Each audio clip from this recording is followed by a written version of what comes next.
Tujuan wawancara ini dilaksanakan adalah untuk memahami ciri-ciri insan guru profesional. Selain itu, dengan melakukan wawancara ini, kami mendapati informasi secara komprehensif dan mendalam daripada guru yang berpengalaman. Wawancara dilaksanakan dengan guru dalam bidang matematik dan sejarah.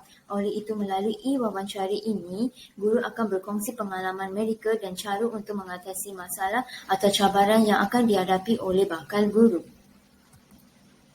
Latar belakang guru. Kalau dia rasa dia lain macam ni, saya tanya dia dengan cikgu lain, apa sebenarnya masalah pelajar ini? Kalau saya rasa perlu dibantuan, sebenarnya pelajar biasanya masalah keuangan ataupun masalah kurang kasih sayang. Masalah keuangan ataupun masalah kasih sayang sebenarnya.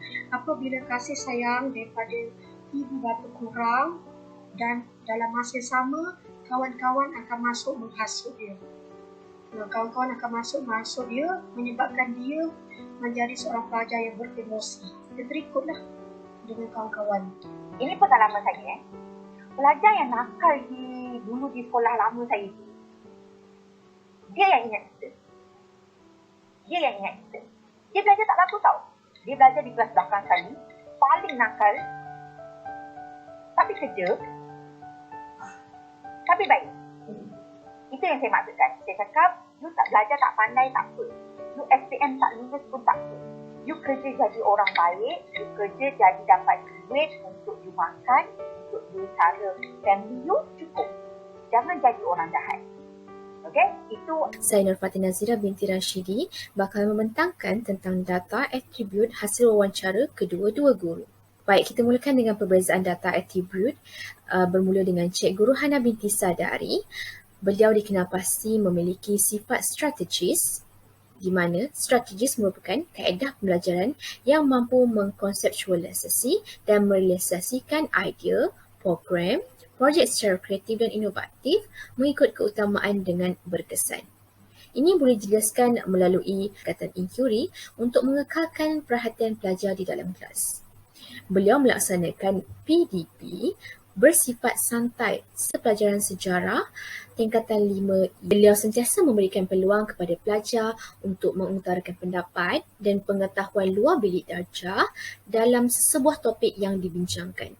Adanya elemen hiburan ataupun seloroh yang diselitkan sebagai penyeri suasana bagi mengelakkan pelajar bosan dan hilang daya tumpuan untuk meneruskan pembelajaran. Dalam pada itu, beliau menjalankan aktiviti pembelajaran melalui Kahoot, Woodworld, quizzes ataupun learn worksheet. Walau bagaimanapun, Cikgu Ruhana mengutamakan objektif penyampaian beliau dalam sesi pengajarannya agar pelajar tidak meneruskan anggapan mereka bahawa sejarah merupakan mata pelajaran yang sukar difahami. Bagi Cikgu Wahidah binti Aziz pula, data atribut yang boleh dikenal pasti adalah ciri efisien, di mana beliau menyampaikan dan menjelaskan idea pengajaran atau kritikan membina dalam mata pelajaran matematik atau matematik tambahan yang diajarnya bersama pelajar tingkatan 4 dan tingkatan 5. Melalui wawancara ini, beliau menggunakan pendekatan pembelajaran kooperatif.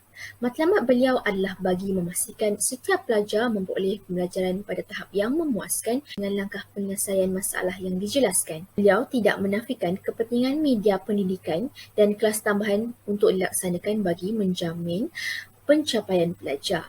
Namun, beliau memberikan keutamaan keperhatian terhadap latih tubi yang diberikan kepada pelajar. Bagi meningkatkan keberkesanan dalam pentaksiran tersebut, pelajar akan dibahagikan kepada kumpulan untuk menyelesaikan soalan melalui perbincangan antara pelajar.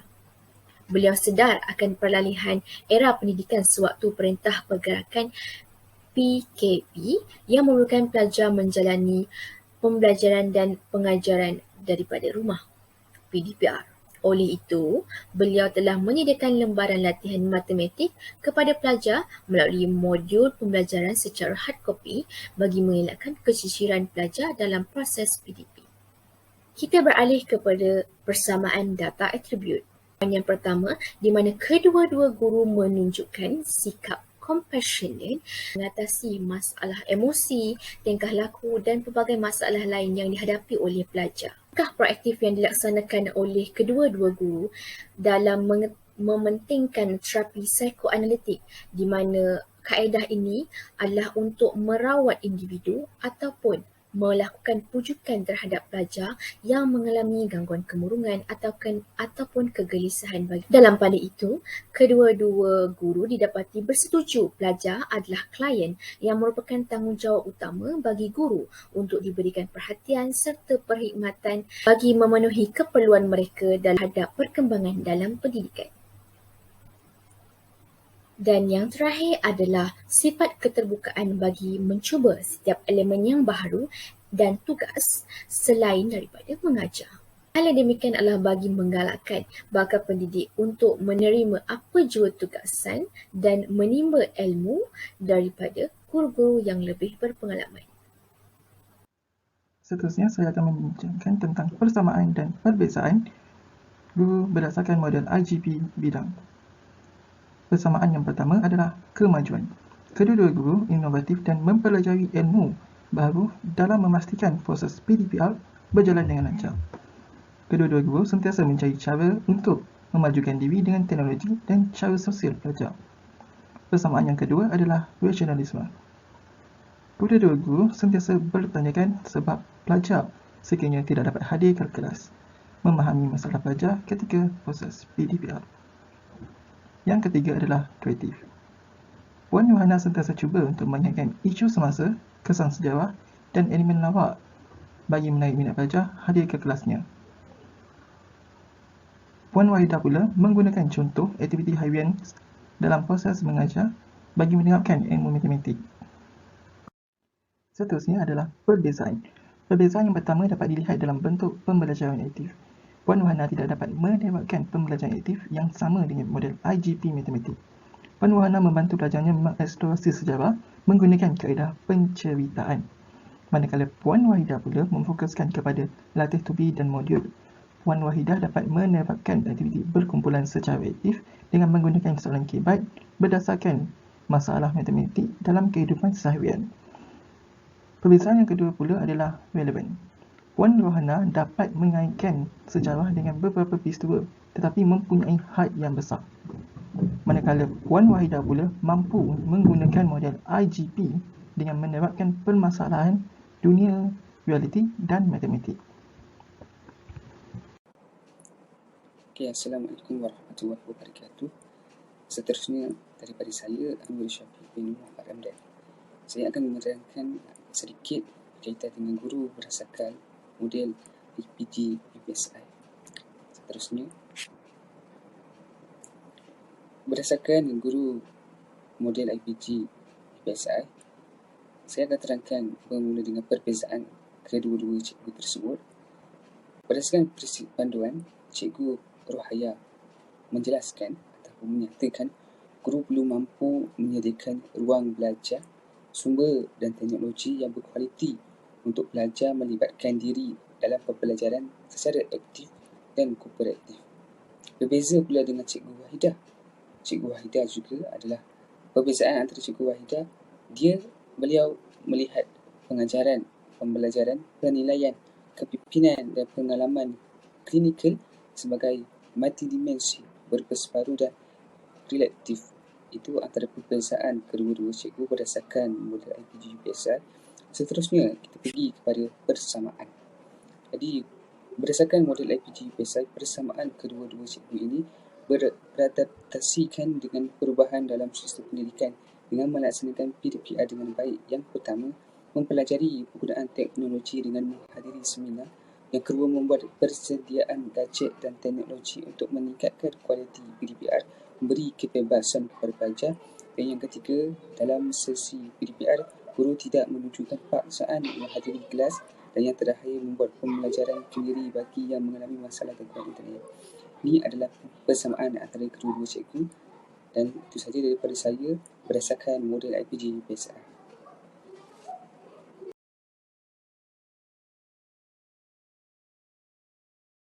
Berdasarkan wawancara yang dilaksanakan, saya mempelajari bahawa sebagai seorang guru, kita mesti bertanggungjawab dalam melaksanakan tugasnya dan sentiasa bersedia untuk menghadapi cabaran baru atau beradaptasi dengan perubahan yang berlaku dalam pendidikan.